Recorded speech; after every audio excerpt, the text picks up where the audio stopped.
Sana hindi nararamdaman ng taong pinili nating makasanayan na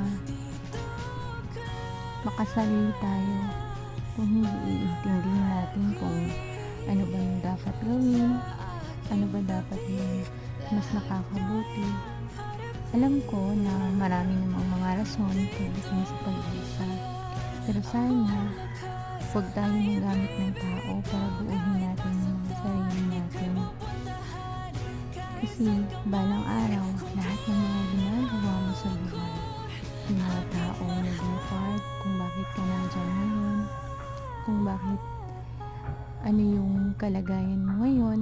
Alam ko may mga reason kung bakit yung mga nagmamahalan bigla na lang mas pinili nila na mapag-isa.